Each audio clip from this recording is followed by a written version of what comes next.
반 작가님과 같이 좀 투자를 하고 싶습니다. 뭐 이렇게 한 스텝 한 스텝씩 처음부터 다시 이렇게 시작하시는 분도 계실 거고, 아니면 진짜 아예 무에서 시작하시는 분들도 계실 것 같고요. 어떤 조언을 좀 해주고 싶으세요? 제 투자 방법에 대해서 저는 12년 전부터 했으니까 지금은 그렇게 하기 힘든 거 아니냐라는 시선도 많이 받는데, 네. 물론 지금도 10년 전하고 달라진 부분은 있겠지만 기본적인 틀은 같은 것 같아요. 그래서 이 부분을 꼭 반지하로 해야겠다, 부동산 투자를 해야겠다라는 개념을 조금 표현을 바꾸면, 저는 첫 번째가 내 투자 성향이 어디에 잘 맞는지 먼저 정하는 게 맞을 것 같거든요. 꼭 나는 빌라가 좋으니까, 아파트가 좋으니까 라는 개념이라기보다 도구로서 반지하를 저는 선택을 한 거고 빌라로 선택을 한 것 같아요. 그 의미가 뭐냐면, 저의 목적은 현금 흐름을 늘려나가겠다라는 방향이 먼저라고 생각해요. 근데 그 중에 하나가 주식도 될 수 있고 뭐 코인도 될 수 있을 거고, 근데 아파트도 빌라, 지식산업센터, 상가, 토지, 공장 여러 가지가 있을 건데, 그 중에 하나가 저는 도구로서 빌라를 선택한 것 같아요. 그 첫 번째 이유가, 내가 요 주변에서 회사를 다니면서 대중교통으로 접근성이 그나마 용이한 부분이 빌라였기 때문에 내가 부업으로 선택할 수 있는 게 빌라여서 저는 늘려나가고 있는 거라고 생각이 들어요. 근데 그 부분에 대해서 생각을 한번 해볼게, 하다 보면 걸림돌, 내 숨통을 먹게 하는 부분들을 저는 만나는 것 같아요. 내가 하다가 넘어질 수도 있는 거고, 불편한 부분들을 만날 수 있잖아요. 근데 이론적으로는 돼요. 가끔 물어보시는 분이, 대출은 계속 되냐? 그럼 100개, 200개도 되냐? 이론상 돼요. 저도 지금 부채가 이렇게 많은데 최근 물건 같은 경우도 대출을 받았어요. 그 말은 제가 뭐 수입 여부를 떠나서 저는 수입 대비 부채 비율이 굉장히 비이성적으로 편차가 큰 사람인데도 대출이 나왔다는 것은 경매의 특징이라고 생각도 들고, 이 부동산 담보대출의 특징이라는 생각도 들어서, 내가 현금 흐름 쪽으로 관심이 있다라고 생각이 든다면 저는 할 수 있는 방법은 지금도 할 수 있다고 생각이 들고, 이 대출에 대해서도 분명히 지금과 똑같진 않겠죠. 5년 후, 10년 후에. 그럼 그런 어떠한 규제가 나타난다고 하더라도 저는 할 수 있는 방향을 지금까지도 꾸준히 찾아왔던 것 같고, 앞으로도 꾸준히 저는 해야 되기 때문에, 저는 이미 걸어온 길이 돌아갈 수가 없기 때문에 저는 방법이 오히려 편해요. 나는 나아가는 방법밖에 없기 때문에 그 방법은 언제나 나타나지 않을까, 찾을 수 있지 않을까라고 생각을 갖고 있는 것 같아요. 빌라 투자냐, 반지하 투자냐, 그 부분이라기보다 처음에는 시세 차익이 나한테 맞을 건가, 아니면 월세가 맞을 건가 생각하는 게 중요한 것 같아요. 성향도 한번 생각해 봤으면 좋겠는 게, 그러니까 제가 말씀드리는 부분이 이 부분인 것 같아요. 나를 잘 알아야 된다고 생각이 좀 들어요. 나랑 잘 맞는 건 어떤 걸까? 저는 시세 차익이 잘 안 맞았거든요. 아까 말씀드렸듯이 기다릴 때 저는 굉장히 마음이 불편하고 초조하고 잠이 안 오고 했던 부분들이 있었기 때문에 저는 그 투자랑 나랑 잘 맞지 않았구나. 그래서 저는 성향에 대해서 나와 대화를 한번 많이 해보시고 나서, 내 성향이 월세 쪽으로 가는 게 좀 맞다, 현금 흐름을 꾸준히 누적하는 게 나랑은 좀 가깝겠구나라고 생각하는 거. 그렇다면 중요한 부분이 그건 것 같아요. 우리 물건을 투자하면서는 로또 같은 거는 가능성은 좀 낮다고 생각해요. 내가 이걸 해서 1억 천금을 번다라는 생각으로 관심이 있는 사람은 우리 성향이랑은 조금, 제가 투자하는 이 빌라 월세랑은 거리는 있을 것 같아요. 그래서 넉넉히 시간을 두고 꾸준히 모을 자신이 있다. 그리고 그 월세 20만 원 차액, 30만 원, 40만 원을 꾸준히 모아서 그게 내 월급만큼 뭐 300만 원, 500만 원 정도가 되면 분명히 저는 인생이 조금씩 달라질 수 있는 부분이 생길 수 있다고 생각하거든요. 그래서 이 투자를 장기적으로 보고 내가 꾸준히 누적을 할 수 있는 사람이 이 투자, 이 빌라 월세 투자의 성향에 잘 맞지 않을까라고 생각이 들어요. 성향을 먼저 말씀드린 거고, 내가 빌라 투자를 해야 되나, 아파트 투자를 해야 되나는 두 번째, 세 번째라고 생각이 좀 들어요. 하고자 하는 마음만 있다면 저는 언제나 방법은 있다고 생각이 듭니다. 근데 빨리 가고 싶냐, 아니면 오래 가고 싶냐를 선택하는 게 첫 번째가 아닐까라고 생각이 듭니다. 근데 제가 조금 팁을 드리자면, 우리의 삶은 제 생각에는 좀 기니까 저 같은 경우도 이제 나이가 40인데 못해도 한 5, 60년은 더 살지 않을까. 그럼 그 긴 시간 동안 내가 무엇을 하면서 살아갈 것인가를 생각한다면 1, 2년 안에 뭐 3, 4년 안에 5억, 10억을 버는 게 그렇게 의미 있을까? 그 이유는 어떻게 할까? 그 부분에 대해서도 생각을 한번 해보면 도움이 되지 않을까 생각이 전 들어요. 헨리 소로라는 사람 쓴 책에 나온 문구를 발췌한 책이었거든요. 근데 어떤 부분이 나왔냐면 어떤 것을 당신이 얻고자 한다면 반드시 무언가는 잃게 된다라는 문구였어요. 저는 그 부분이 문구가 굉장히 마음에 듣고 되게 와닿았던 것 같아요. 사람들은 보통 그런 부분에 생각을 많이 하더라고요. 저도 마찬가지였던 것 같고 뭔가를 항상 얻을 생각을 굉장히 많이 하는 것 같아요. 근데 그 얻게 되면 뭐든지 나중에 보면 잃게 되는 게 생기는 것 같아요. 그래서 그 부분에서 뭔가를 빨리 얻게 되면 분명히 나중에 잃게 되는 것도 저는 있다는 생각이 조금 드는 것 같아요. 그래서 요새는 어떻게 살아가고 있냐면요. 반대로 좀 생각하는 게 좀 있어요. 반지하 투자를 하면서 배웠던 습관이라고 생각하는데 네. 오히려 잃을 걸 먼저 생각하는 경향이 생긴 것 같아요.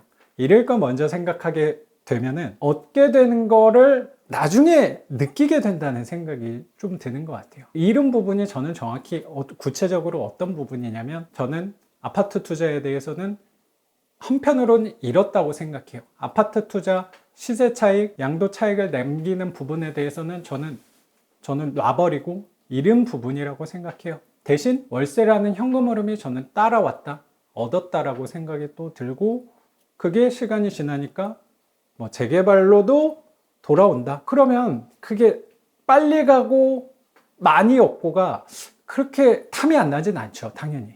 근데 그 둘 중에 하나를 선택해야 된다면 저는 이왕이면 오래가는 방향을 선택하려고 노력하는 것 같아요. 저는 항상 세상이 굉장히 공평하다는 생각도 있거든요. 너무나도 치우치게 좋은 것, 이상적인 거는 어쩌면은 그거는 약간은 뚱구름 같은 유토피아, 이상향, 도달할 수 없는 곳이라는 생각도 들어요. 빨리 가고 많이 얻고라는 부분은 차라리 제 삶 안에서는 없다라고 생각을 해버리니까 좀 편하더라고요. 그래서 저는 저랑 맞는 거는 오래 가고 대신 천천히 꾸준히 갈 수 있는 게 뒤를 돌아보면 그게 결국에 빨리 오는 거였구나. 그게 큰 거였구나라고 요새 생각을 많이 해요. 빨리와 많이가 기준이 뭔데? 10년이면 이건 느린 건가? 내 삶이 100세까지라고 생각하면 10년이 과연 느린 건가? 제 나름대로는 10년 전과 저를 지금 비교해 봤을 때 180도 다른 삶을 살고 있다고 생각하거든요. 지금 촬영 장소 자체도 제 나름대로는 말도 안 되는 호화스러운 곳이라고 생각도 갖고 있어요. 근데 이렇게 제 나름대로는 호화스러운 곳이라고 생각하는데 이렇게 살고 있는 것 자체가 저는 180도 바뀐 거라고 생각해요. 근데 그 시간에 누적이 있었기 때문에 된 거 아닌가? 그럼 내 나이 이제 40인데 10년 동안 한 걸로 이렇게 살아가는 거면 획기적인 변화 아니야? 라는 생각을 좀 갖게 되는 것 같습니다. 전에는 그 월세 30만 원 차에 갖고 가는 거에 큰 희열감을 느끼면서 가고 있었던 거였죠. 근데 그게 모이니까 그 덕분에 이 집도 살 수 있었던 거긴 하거든요. 삶의 질이 많이 올라간 거라고 생각하거든요. 그 전의 삶은 청년 반지상. 뭐 청년이라고 하면 지금은 중년 반지상. 중년을 향해 가고 있는 것 같습니다. 네. 네, 그 단어가 굉장히 마음에 드는 것 같아요. 어떻게 살아남느냐?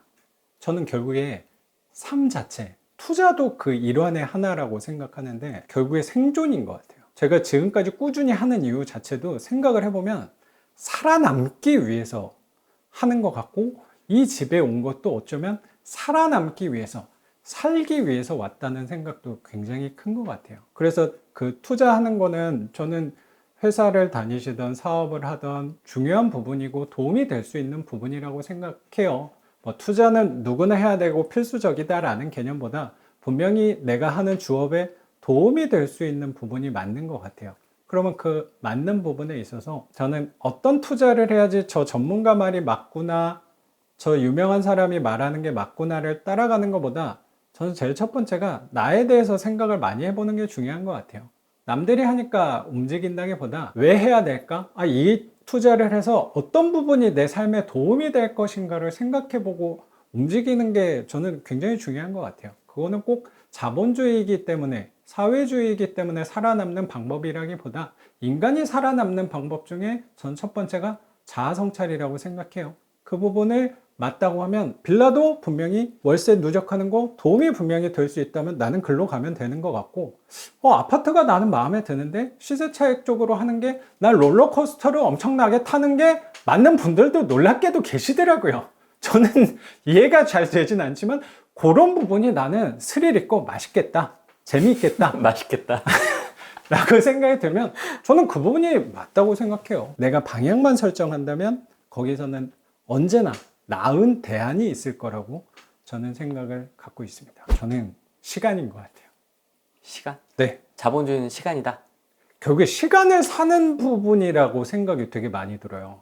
어쩌면 오늘 평일 오전 시간에 그래도 여유 있게 후랭이님하고 이렇게 인터뷰도 하고 촬영도 얘기를 나눌 수 있는 것 중에 하나가 결국에 내가 시간이 사람들보다 많구나를 느끼게 된 것 같아요.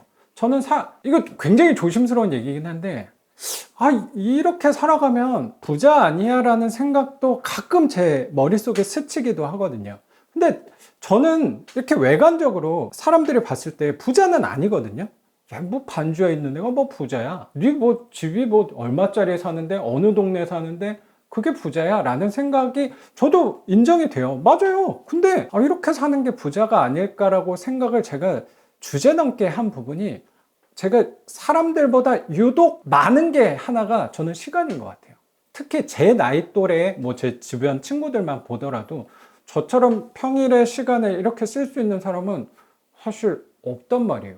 근데 저는 시간의 넉넉함 덕분에 내가 그래도 잘 살아가고 있구나라는 부분을 조금씩 느끼고 있는 것 같아요. 근데 이 시간은 도대체 어디서 온 것인가를 생각을 해보니까 결국에 어쩌면 38채에 계시는 그 세입자분들이 그분들의 시간을 팔아서 수입을 얻은 거를 나한테 가져다 주고 있는 부분인 것 같아요. 그분들 시간 덕분에 내가 상대적으로 시간이 여유가 생긴 것 같아요.